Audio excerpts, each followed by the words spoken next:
Everyone has pet peeves. Here are mine.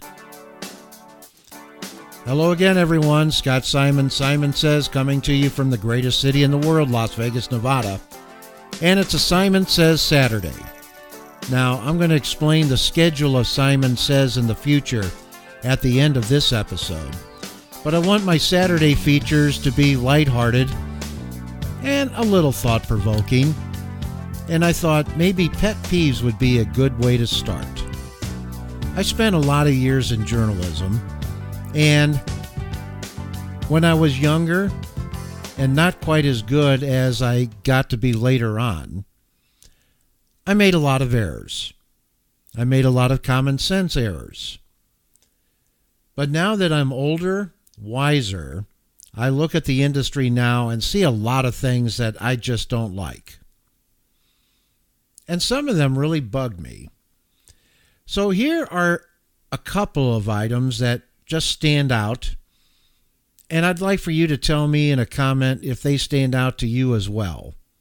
And I'd also like to hear about your pet peeves. So here goes. The first one I have is use of the word homicide. Now, in the 90s, there was a show on television, I think it was on NBC, called Homicide: Life on the Streets. Great name for a television show. But journalists on television and radio are always talking about how to write copy that sounds the way people speak in normal, everyday life. Truthfully, I don't know anyone in common conversation who uses the word homicide. When they refer to somebody being shot to death, they always say murder. I haven't ever heard anybody said, "Hey, did you hear about the homicide last night down the street?" No, the common phrase is, "Did you hear about the murder down the street?" But it seems like every day on television and on radio, we keep hearing about police are investigating a homicide. Why can't they just say police are investigating a murder? Well, it stood out the other day here in Las Vegas. One of the television channels, of course, started out a death story as police are investigating a possible homicide. Well, it turned out it was a murder-suicide. So they had to drop homicide and say police are investigating a murder-suicide. Now, I'm going to explain why they should use the word murder when somebody is shot or stabbed to death, even if it's a suicide. If you're committing suicide, the person is murdering themselves. So just start out by just saying it's a murder. It's a common phrase we all use. Now, the secondary pet peeve to that for me is the use of the term non-life-threatening injuries.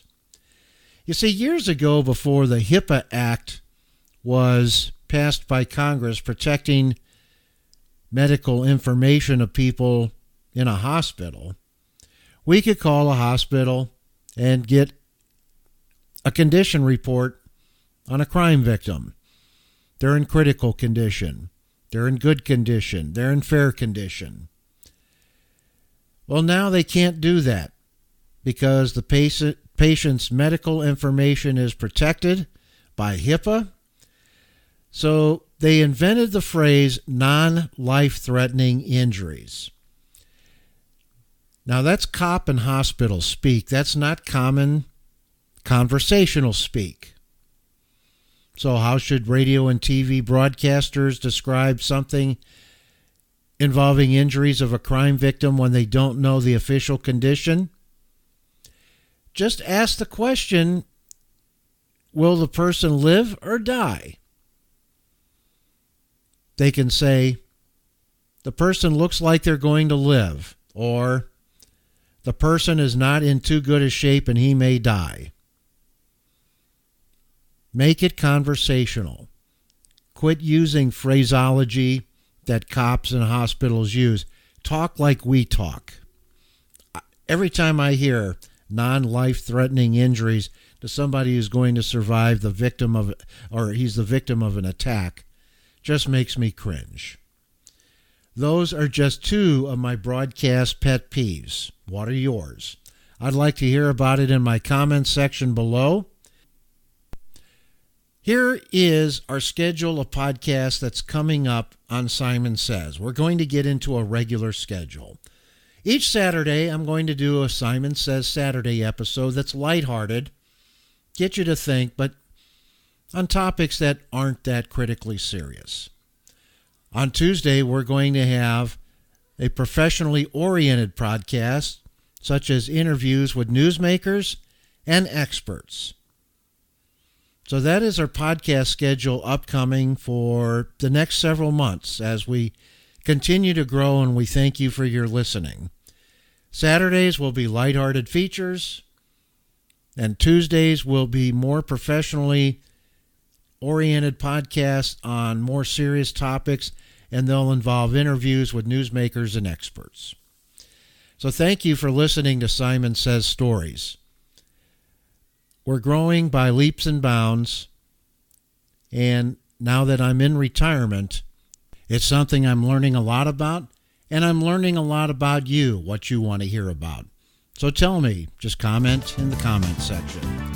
So until Tuesday, and coming up on Tuesday, we're going to interview Ben McWhorter on broadcasting, advertising, and radio. Is radio relevant in 2019? I hope you'll join me as we talk with Ben McWhorter, Talking Radio, Tuesday, March 26th. Until then, I'm Scott Simon, hoping that you'll have a great weekend, and I'm going to have a great weekend here in the greatest city in the world, Las Vegas, Nevada.